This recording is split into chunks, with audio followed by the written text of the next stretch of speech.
So we've been spending a few days here in Nha Trang, and I've got to say, this place has surprised us in so many ways. If you walk around during the day, you might think it's just another sleepy coastal town in Vietnam. The streets are calm, the shops are quiet, and it almost feels like nothing much is happening. But once the sun goes down, wow, this entire city completely transforms. It's like someone flips a switch and suddenly everything bursts into life.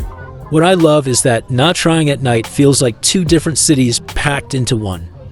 In the daytime, you've got the beaches, the calm waves, people lounging in the sun, cafes where you can slowly sip your coffee.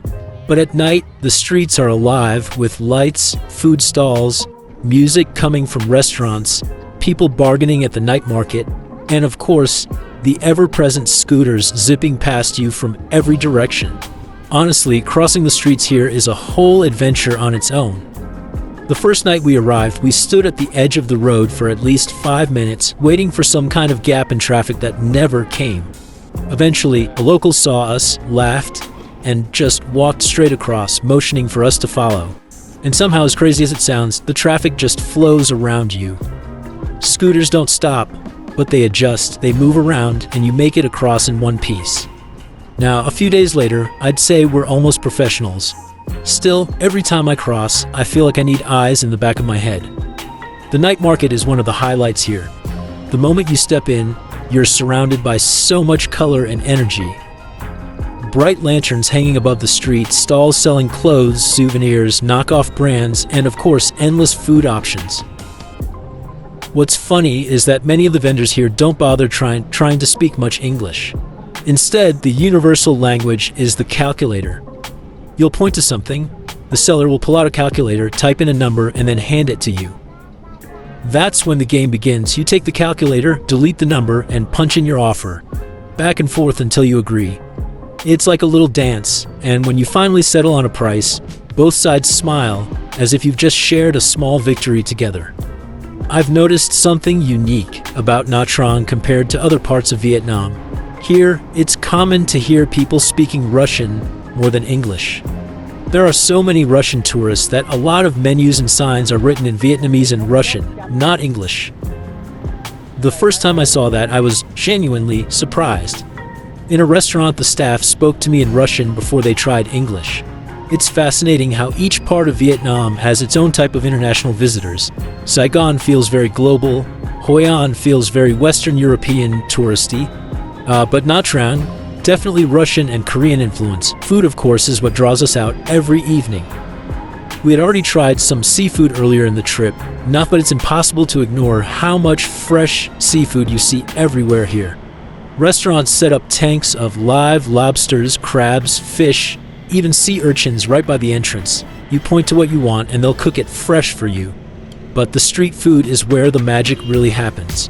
One of my favorite discoveries here has been the Vietnamese grilled rice paper snack. Picture this. A thin sheet of rice paper placed over a small charcoal grill brushed with sauces, topped with egg, green onions, maybe some shredded carrots, and sometimes tiny dried shrimp or meat.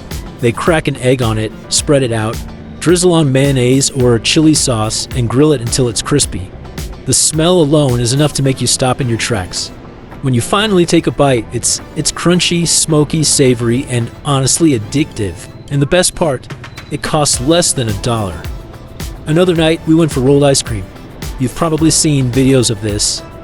It's when someone pours a jar of milk and fruit onto a freezing metal plate, spreads it thin, and then scrapes it up into little rolls.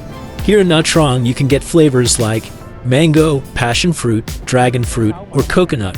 Watching the process is half the fun. The vendor chops the fruit right in front of you, mixes it with the milk base, spreads it out, and within a couple of minutes, you're holding a cup of beautiful little ice cream rolls. We tried mango and passion fruit, and I swear I've never tasted mango as sweet as the ones here in Vietnam. It's like pure sunshine in fruit form. What really stands out to me, though, is the kindness of people here. Sure, the language barrier is real.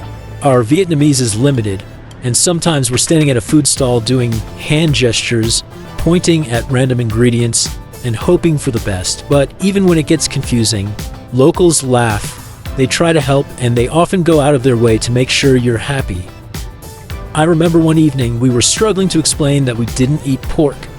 The lady at the stall nodded, waved her hands, said, "No pig," in broken English, and then prepared us something with seafood instead. She was so proud when she handed it over, and it was delicious.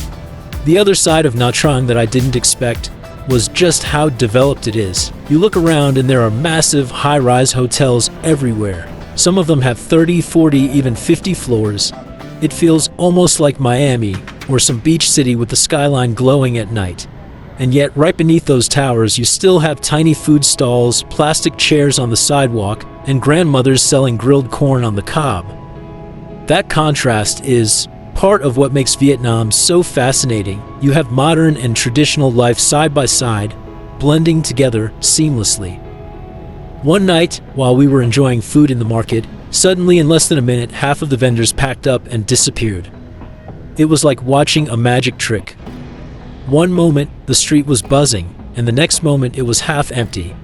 At first, we thought something serious was happening. Was there a police inspection? Was there an emergency? But within half an hour, everything returned, as if nothing had happened. That's when we learned that sometimes vendors move out quickly when authorities are doing rounds and then come right back after. It's all part of the rhythm of night market life. Another thing you can't avoid here is the number of massage shops. I'm not exaggerating when I say that on one single street, I counted at least 6 spas side by side. Everywhere you turn, someone is gently asking, "Massage, massage." It's almost impossible to say no forever. After a long day of walking and exploring, we gave in. And I'll tell you, it was worth every penny. Affordable, relaxing, and honestly a lifesaver for tired legs. The nightlife vibe isn't just about shopping or food, it's also about the cafe culture. Vietnamese people love their coffee, and in Nha Trang, you see groups of friends sitting outside late into the night, sipping iced coffee or fruit teas, chatting away. It's such a social thing here.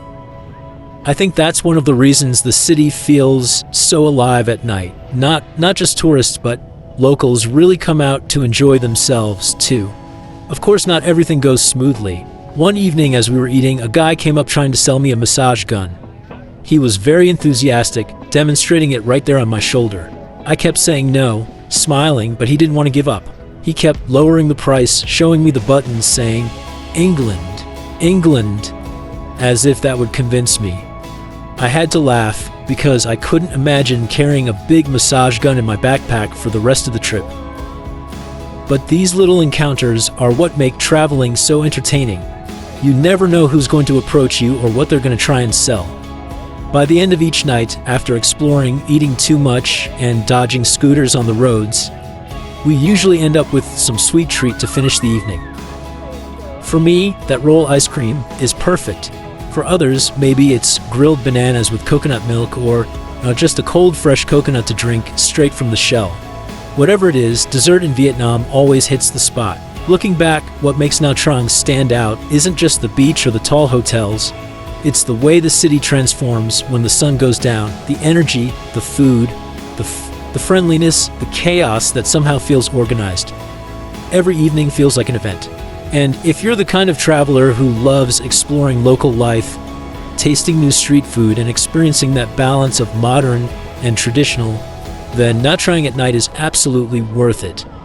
So, if you ever come here, don't just spend your days lying on the beach. Save your energy, take a nap in the afternoon if you need to, and then head out when the sun sets.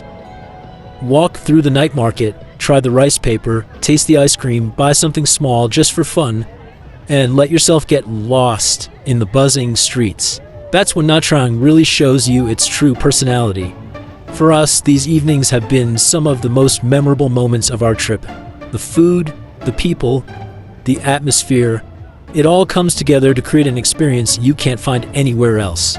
And that's the beauty of travel, isn't it? Discovering places that surprise you, that show you a different side of life, and that leave you with stories you'll tell long after the trip is over. And that's exactly what Nha Trang has given us.